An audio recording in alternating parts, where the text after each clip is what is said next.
কেউ বলছেন ভারত পানি ছেড়ে দিয়েছে, কেউ বলছেন ভারত পানি ছাড়েনি। বাট এটা আসলে আমি প্রোপাগান্ডাতে বিশ্বাস করতে চাই না। কারণ হচ্ছে আমি অনেকগুলো নিউজ লিঙ্কে দেখেছি যে ভারত বেসিকলি পানিটি ছাড়েনি, তাদেরটা অটোমেটিকলি যখন তাদের তাদের অবস্থা অতটা ভালো না, আমি যতটুকু দেখেছি তাদের নিউজে দেখেছি। তো আমার কাছে যেটা মনে হচ্ছে যে আমাদের যারা উপদেষ্টা মণ্ডলী থেকে আছেন তারা অলরেডি ইনশিওর করেছেন যে পানিটা বেসিকলি তাদের ওখানের অবস্থা খুবই খারাপ, এটা অনেক বেশি উপরে উঠে গেছে, অটোমেটিকলি ওই দরজাটা খুলে গিয়েছিল। সো আমার কাছে নিউজ অথেন্টিক কোনো নিউজ, সেটাকে আমি বিশ্বাস করি। আর কেউ চাইলে আমাদেরকে মারতে পারে, সেটা আমার কাছে বিশ্বাস মনে হয় না। আমার কাছে মনে হয় এটা প্রাকৃতিক দুর্যোগ। সো এই দুর্যোগটাকে সবাই মিলে মোকাবেলা করা উচিত। আমরা কাউকে দোষারোপ করে কথা বলতে চাচ্ছি। এটা হচ্ছে নদী তার নদীর গতিতে চলবে, এখানে তো বাদ দেওয়ার কোনো আইন অনুযায়ী সেক্ষেত্রে ভারত বা চায়নাও দিয়েছিল। এই যে বাদ দেওয়াটা নদীতে নদীর গতি প্রতিরোধ করা, এটা আপনি কীভাবে দেখছেন? আসলে আমি তো আসলে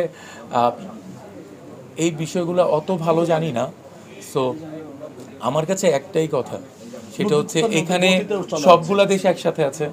কোনো দেশ না এমন না কিন্তু যে একটা সমুদ্রের বাইরে একটা দ্বীপ হচ্ছে বাংলাদেশ, কোনো সমুদ্রের বাইরে কোনো একটা দ্বীপ না চায়না, নট লাইক দ্যাট, এমন কিছু না। সো আমার কাছে যদি আমাকেই আপনি কোশ্চেন করেন, আমি যদি এই জায়গার কোনো বড় পোস্টে ক্যারি করি বা আমি যদি একটা বড় আমি হচ্ছে এটার প্রধান উপদেষ্টা, তাহলে আমি যেটা চিন্তা করবো সেটা হচ্ছে আমি তাদের সঙ্গে এই কথাটাই বলবো যে আমরা মিলেমিশে কাজ করি, সব কিছু ওপেন থাকুক, আমাদের সব কিছু ওপেন থাকুক। এই 4-5টা দেশ আমরা সিস্টার কনসার্ন, আমাদের পাসপোর্টও লাগবে না, আমরা আমাদের মতো করে আপ ডাউন করবো।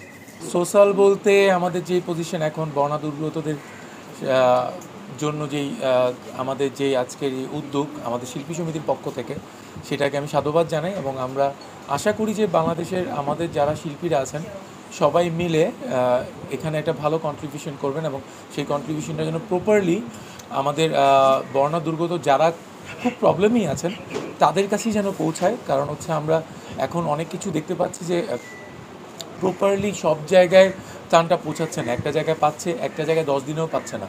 সো এমন কিছু না হোক। আর আমি আমার জায়গা থেকে চেষ্টা করছি, আমি গতকালকেও ছিলাম, আমি আমাদের ঢাকা ইউনিভার্সিটির ভলান্টিয়ারই ছিলাম। আমি আমার জায়গা থেকে ট্রাই করছি। হ্যাঁ, আমি ফেসবুক অথবা আমি একটু মানে বলা যায় যে এই জায়গাটার মধ্যে অনেক বেশি সরব না, কিন্তু আমি আমার জায়গা থেকে আমি চেষ্টা করি আমার বন্যা দুর্গত যারা আছেন বা যারাই প্রবলেমে আছেন তাদেরকে হেল্প করতে। সো সব কিছু বন্ধুসুলভ করে আমরা হোল পৃথিবীটাকে এগিয়ে নিয়ে যেতে চাই। মানে আমার কাছে আসলে এটার কোনো সলিউশন আমি জানি না কেন কে ঝগড়া করতেছে বা কেন কি করছে, বাট আমার কাছে বিশ্বাস যে এমন কিছু না হওয়াই ভালো।